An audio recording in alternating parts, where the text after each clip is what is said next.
बड़ी खबर इस वक्त की जो हम आपको बता रहे हैं, हसीना सरकार की बांग्लादेश में उल्टी गिनती शुरू हो गई है। 3-4 बड़ी बातें जो आपको जाननी चाहिए। एक तरफ शेख हसीना की सरकार अगर मुश्किलों में घिर रही है तो आर्मी की वहां पर क्या भूमिका रहेगी, ये भी सवालों के घेरे में है, क्योंकि विपक्ष, और देखिए ये जो सड़कों पर आप लोगों को देख रहे हैं ये हसीना सरकार के खिलाफ है, उनके विरोध में सड़कों पर निकले हुए हैं। लेकिन इसी के साथ साथ अगर यही गुस्सा, हसीना शेख किसी भी वक्त कहा जा रहा है इस्तीफा दे सकती हैं, तो अगर सेना टेक ओवर करती है तो क्या सेना के खिलाफ होगी?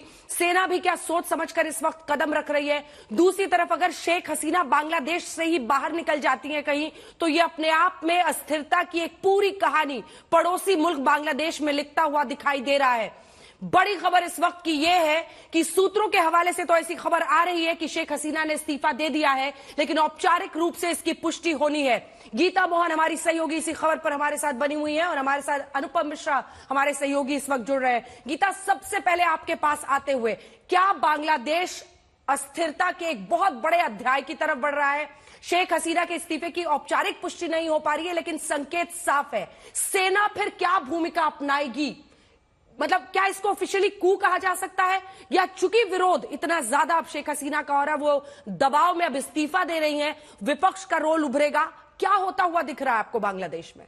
देखिए, ये आर्मी कू तो नहीं है अंजना, क्योंकि आर्मी रूल जरूर लग सकता है, क्योंकि अभी शेख हसीना को एक मिलिट्री हेलीकॉप्टर में उनको और उनकी बहन को बोंगो भवन से निकाला गया, जो प्राइम मिनिस्टर का ऑफिशियल रेजिडेंस है, वहां से निकाला गया और एक सेफ लोकेशन लेके गए हैं।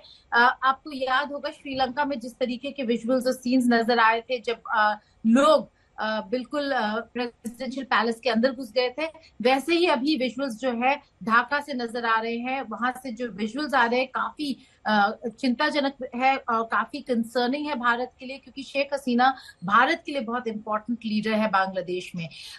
शेख हसीना ने रिजाइन कर दिया, ये सूत्रों के हवाले से हमें पता चल रहा है। अभी भी ऑफिशियल स्टेटमेंट इसको लेकर नहीं हुआ। और ये भी कहा जा रहा है कि शेख हसीना एक ऑफिशियल एड्रेस रिकॉर्ड करने वाली तस्वीरें गीता उसका इंतजार है। बिल्कुल कुछ उनका ऑफिशियल एक संदेश हो सकता है जो प्ले आउट कुछ देर में होगा। ये जो तस्वीरें गीता दिख रही है, ये जो तस्वीरें दिख रही हैं, अगर आपके सामने मॉनिटर है आप बता सकें ये क्या है? क्योंकि कुछ सेना के विमान दिख रहे हैं, चॉपर्स दिख रहे हैं, उसमें सामान ले जाया जा रहा है। आर्मी की भूमिका, उसकी सक्रियता क्या इशारा कर रही है इस वक्त? उससे पहले बड़ी खबर इस वक्त की आपको बता दें, बांग्लादेश की पीएम शेख हसीना ने ढाका छोड़ दिया है, पश्चिम बंगाल की तरफ कूच कर रही है। मीडिया हवाले से ये बड़ी खबर इस वक्त आ रही है। देखिए, बांग्लादेश और भारत, और जो शेख हसीना की भूमिका है भारत के साथ रिश्ते में, वो भी बड़ी है। ऐसे में अगर उनके परिवार को आप देखें तो परिवार के कई सदस्य दिल्ली में रहते हैं। इन सब के बीच पश्चिम बंगाल की तरफ कूच करती हुई शेख हसीना की खबर आ रही है और ये मीडिया हवाले से वहां से खबर आ रही है। गीता, जल्दी से अपडेट करें। जो विजुअल्स हम दिखा रहे थे वो वही हेलीकॉप्टर का है अंजना, जिसके बारे में हम बोल रहे थे कि इस हेलीकॉप्टर में शेख हसीना और उनकी बहन को बोंगो भवन से निकाला गया। और ये मिलिट्री हेलीकॉप्टर है, अगर आपको नजर आ रहा है मिलिट्री हेलीकॉप्टर है, यानी कि आर्मी के मदद से उनको वहां से निकालकर सेफ लोकेशन में ले जाया गया है। आर्मी और शेख हसीना की जो सरकार है वो काफी साथ मिलकर काम कर रहे थे, तो इसलिए ऐसा ये मिलिट्री कू नहीं कहा जाएगा, लेकिन हाँ ये एक पॉलिटिकल जो मूव है वो जरूर है। ये पूरा जो अब प्रोटेस्ट नजर आ रहा है कोटा से शुरू हुआ था गवर्नमेंट जॉब्स में, जहां पर शेख हसीना मान भी गई थी कि इस प्रपोजल को वापस लेना चाहिए, लेकिन कहीं ना कहीं वो एक पॉलिटिकल टर्न ले चुका है। बीएनपी के सपोर्टर्स यानी कि खालिदा जिया के सपोर्टर्स, जमात इस्लामी के सपोर्टर्स सब रस्तों पे निकल आए हैं और इसीलिए इसी वजह से ये आउट ऑफ कंट्रोल हो गया सिचुएशन। अब जो डिमांड है वो केवल कोटा को लेकर नहीं है, अब जो सड़क पर डिमांड है वो है कि शेख हसीना को रिजाइन करना चाहिए। तो हमें पता है कि इस्तीफा की खबर आ गई है, लेकिन कॉन्फर्मेशन नहीं है कि क्या वो इस्तीफा दे चुकी है या नहीं। कुछ ही देर में कहा जा रहा है कि आर्मी चीफ खुद प्रेस कॉन्फ्रेंस होल्ड करेंगे, देखना होगा कि आर्मी चीफ क्या कहते हैं। ये आर्मी रूल की तरफ जरूर बढ़ रहा है, क्योंकि यहाँ पर अब आर्मी टेक ओवर होगा, उसके बाद एक इंटरिम सरकार बनेगी और इंटरिम सरकार के तहत फिर से शायद इलेक्शंस होंगे। ये माहौल बहुत स्टेबल बहुत जल्दी नहीं होने वाला अंजना। ऑपोजिशन को यहाँ पे जगह मिल गई, पॉलिटिकल स्पेस मिल गया। और जो इंटरनेशनल कम्युनिटी है, भारत और कुछ देशों को छोड़ के अगर आप देखें, इंटरनेशनल कम्युनिटी में बहुत ज्यादा क्रिटिसिज्म था शेख हसीना की सरकार को लेकर और शेख हसीना को लेकर।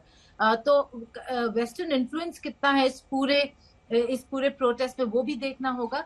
भारत के लिए काफी कंसर्निंग सिचुएशन है, क्योंकि वहां पे काफी भारतीय थे, इसीलिए लगातार एडवाइजरीज जारी करती आ रही है भारतीय सरकार, चाहे वो एनईए हो या फिर इंडियन हाई कमीशन बांग्लादेश। दोनों ने ट्रैवल एडवाइजरीज जारी किए हैं, कहा बांग्लादेश ना जाए। लेकिन जो लोग वहां पर हैं उनके लिए भी खतरा कम नहीं है, क्योंकि अगर बीएनपी और जमात इस्लामी के लोग सड़क पर हैं तो कहीं ना कहीं एंटी इंडिया जरूर हैं। तो खतरा भारतीयों के लिए काफी ज्यादा है। सतर्क है भारतीय सरकार, देख रहे हैं, मॉनिटर कर रहे हैं सिचुएशन। देखना ये होगा कि क्या अब ऐसी जरूरत आ पड़ेगी जहां पर भारतीयों को बांग्लादेश से निकालना पड़े। ठीक है, भारत का रुख क्या हो सकता है, क्या होना चाहिए, क्या होगा, इस पर और चर्चा आपसे करूंगी। लेकिन अनुभव, सीधे आपका रुख करते हुए एक बार हमारे दर्शकों को पूरा टाइमलाइन समझाइए कि कैसे छात्रों का विरोध प्रदर्शन था कोटे को लेकर, उसमें एक हिस्सा वापस भी ले लिया शेख हसीना ने, लेकिन और कई छात्रों की, लगभग 200 से 300 आंकड़ा आ रहा था छात्रों की, इसमें जो प्रदर्शनकारी हैं उनकी मौत भी हुई। वहां के विपक्ष ने इस मौके को अपने हाथों में ले लिया। जो कट्टरवादी आवाजें हैं बांग्लादेश की, वो हावी हो गई, विरोध को टेक ओवर कर लिया उन्होंने, और आज ये नौबत आ गई है कि शेख हसीना को अपनी बहन के साथ ढाका से हटना पड़ा है। अनुपम।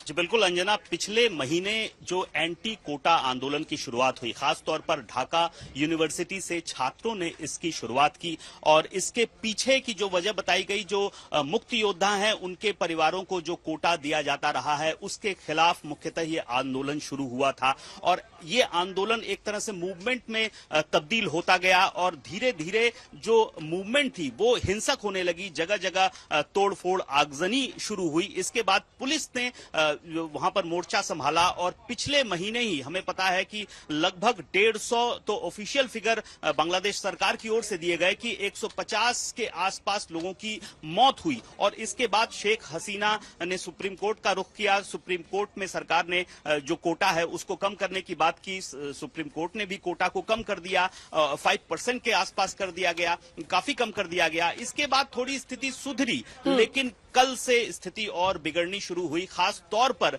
जो 150 के आसपास छात्र मारे गए थे, उनकी मांग थी, उनके परिजनों की मांग थी कि उनको न्याय चाहिए। इस तरह से पुलिस का बर्बर चेहरा वो नहीं देख सकते हैं। सरकार ने ये एक तरह से बहुत ज्यादती की है, तो इसके खिलाफ एक गुस्सा पनप रहा था। और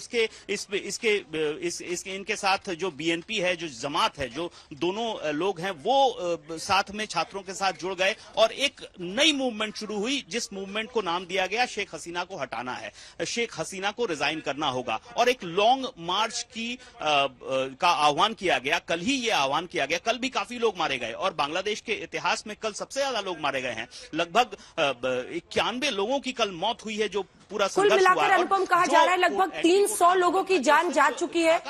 जब जुलाई से ये विरोध प्रदर्शन अपने चरम पर था, तब से लगभग 300 लोगों की जान जा चुकी है।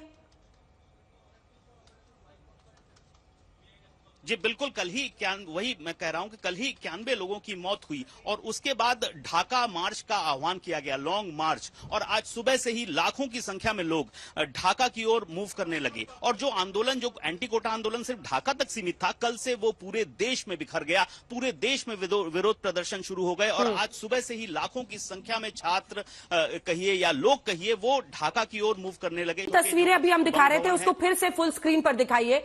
3 तस्वीरें हैं। सबसे पहले हम बात करेंगे, देखिए जुलाई से ये विरोध प्रदर्शन शुरू हुआ, छात्र आंदोलन पर थे। इस आंदोलन में देश में भारी हिंसा, आगजनी हुई। बताया जा रहा है अब तक लगातार अगर मिला के हम देखें, लगभग 300 लोगों की मौत हो चुकी है। देखिए 1971 में बांग्लादेश की आजादी के लिए लड़ने वाले स्वतंत्रता जो सेनानी हैं, उनके रिश्तेदारों के लिए सिविल सेवा नौकरियों में कोटा रखा गया था आरक्षण देकर। छात्र उसके खिलाफ उतरे, एक बड़ा कोटे का हिस्सा वापस ले लिया शेख हसीना ने, लेकिन फिर इससे स्थिति बेहतर नहीं हुई। हिंसक प्रदर्शन की जड़ आरक्षण ही एक तरह से, सरकारी नौकरियों में जो आरक्षण दिया जा रहा था, और उसके बाद से देखिए कैसे मामला बिल्कुल हाथ से निकलता चला गया। हिंसक घटनाएं अलग अलग जगहों पर हो गई। जो मारे गए थे छात्र, उनके घायल हुए थे छात्र, उनके लिए इंसाफ की मांग के लिए और भी लोग सड़कों पर निकलने लगे। सब शेख हसीना के से इस्तीफे की मांग करने लगे। अब पिछले 2 सप्ताह पर आइए, जहां सुरक्षा बलों की बड़ी कार्रवाई में लगभग 10,000 लोगों को हिरासत में भी लिया गया है। विपक्षी समर्थक, छात्र प्रदर्शनकारी, इन सबको लगातार अरेस्ट किए जा रही थी वहां पर जो सेना है। 5 अगस्त को राजधानी ढाका में लॉन्ग मार्च की घोषणा है। हालांकि सरकार ने ढाका में कर्फ्यू लगा दिया है, 6 अगस्त तक छुट्टियां घोषित कर दी, बावजूद इसके हालात बिगड़ गए और देखिए परिस्थिति क्या बन गई है। 15 साल के कार्यकाल में पहली बार इतने बड़े पैमाने पर प्रदर्शन हो रहा है शेख हसीना के, और इतनी बड़ी उनको एक तरह से विरोध का उनको सामना करना पड़ रहा है। अब ये तीसरी तस्वीर देखिए, तरुण इस्लाम इस वक्त हमारे साथ ढाका से हम जुड़ गए हैं, पत्रकार। और सबसे पहले मैं आपसे जानना चाहूंगी, एक वीडियो साफ दिख रहा है जिसमें शेख हसीना और उनकी बहन को वहां पर आर्मी के चॉपर से ले जाया गया है। पहला प्रश्न, क्या किस देश का रुख वो कर रही हैं, कहां जा रही हैं? दूसरा, ये जो पीएम आवास पर हम देख रहे हैं हजारों प्रदर्शनकारी, क्या इस पर कुछ ऑफिशियल जानकारी आपके पास है? कितने लोग घुस गए हैं? सेना क्या कर रही है? क्या सेना टेक ओवर करेगी? प्रेसिडेंट वहां पर आर्मी रूल लगेगा? बताएं। Yes, it's right. Bangladesh Prime Minister Sheikh Hasina has left the capital Dhaka in the face of mass protest demanding her resignation. And we know what we know. She and her sister have left Ganabhavan, the Premier's official residence, for a safer place. We don't know where she gone, but as we know, he just left the Ganabhavan for a safer place. जी, तबरुल साहब, क्या मैं आपसे request कर सकती हूँ कि आप कोशिश करें अगर आप हिंदी में या उर्दू में जरा बोल सकें? I'm sorry. I'm very sorry. I'm not well in Hindi. अच्छा, I'm very sorry. ठीक है, बोलिए, बताइए। But in broken Hindi, I can say. बिल्कुल, आप वैसे ही बोले। वो भाग गया with her sister, बहन Sheikh Rehana and Sheikh Hasina. They both are left Ganabhavan, and the wall people, maximum people in Dhaka, I mean the protesters, they entered the Ganabhavan premises. Protesters opened the gate. Gate खुल रहा है, and now all occupied by protesters in Ganabhavan, where Sheikh Hasina रहता है. Sorry, my broken Hindi. And the protesters entered the premises of the Prime Minister's residence around 3 p.m. today. वो आप कह रहे हैं 3 बजे वो चली गई, आपकी आवाज समझ में आ रही है हमें, और आप ब्रोकन हिंदी भी बोल रहे हैं, कोई दिक्कत नहीं है, आप उसमें भी कोशिश कीजिए। तबरुल साहब, ये समझाइए, ये जो हम अभी नजारा पूरा दिखा रहे हैं, क्या विरोध प्रदर्शनकारियों ने सारे गेट वहां खोल दिए हैं, सारे लोग अंदर पहुंच गए हैं, लगभग कितनी संख्या है उनकी, और सेना कहां है आपकी?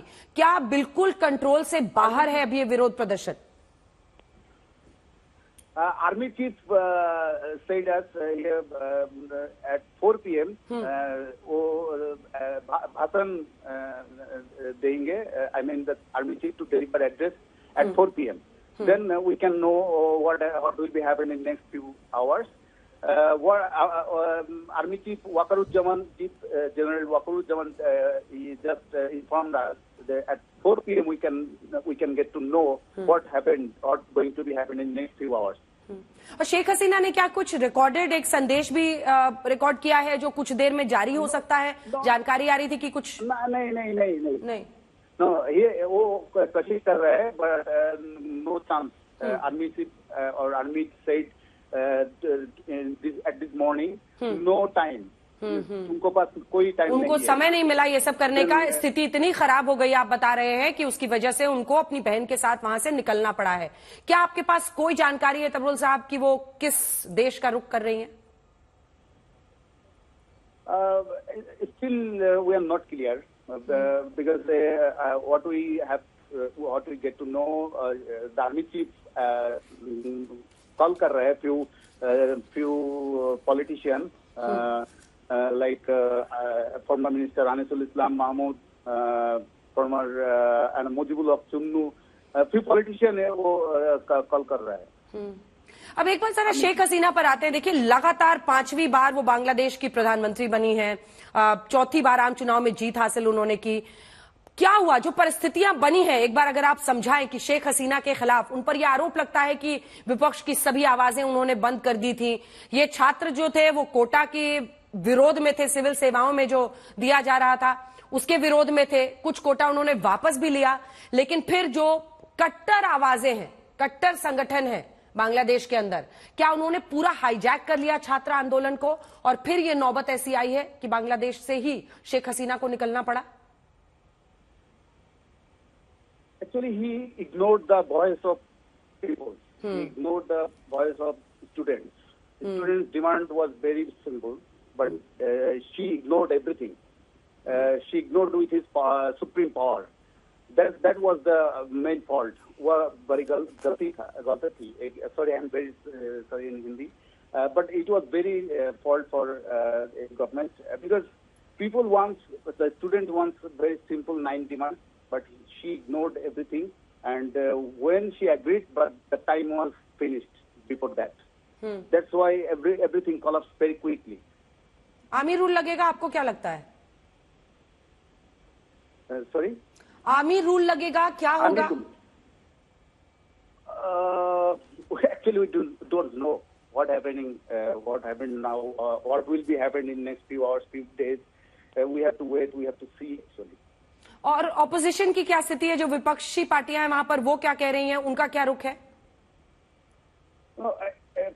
At this moment, we believe, or what we know, they can't make any role. I think because students on demand the resignation of this government, but they want the new formation of new government. Their opposition party, they have no role for this movement. अच्छा, आप कह रहे हैं कि विपक्षी पार्टियों की कोई भूमिका इसमें नहीं है, ये जनता की आवाज है जिसको नजरअंदाज किया शेख हसीना ने और उसकी वजह से ये परिस्थिति बनी है। और आप कह रहे हैं कि एक दूसरी सरकार अब लोग चाहते हैं। शेख मुजीबुर रहमान की भी मूर्ति वहां पर प्रदर्शनकारी तोड़ते हुए दिखाई दे रहे हैं, तस्वीरें ऐसी आई हैं, इस पर क्या बताएंगे आप? बताइए। सॉरी, अगेन शेख मुजीबुर रहमान की जो मूर्ति है उसको भी प्रदर्शनकारी तोड़ रहे हैं चढ़कर, क्या संदेश देने की कोशिश है उनकी?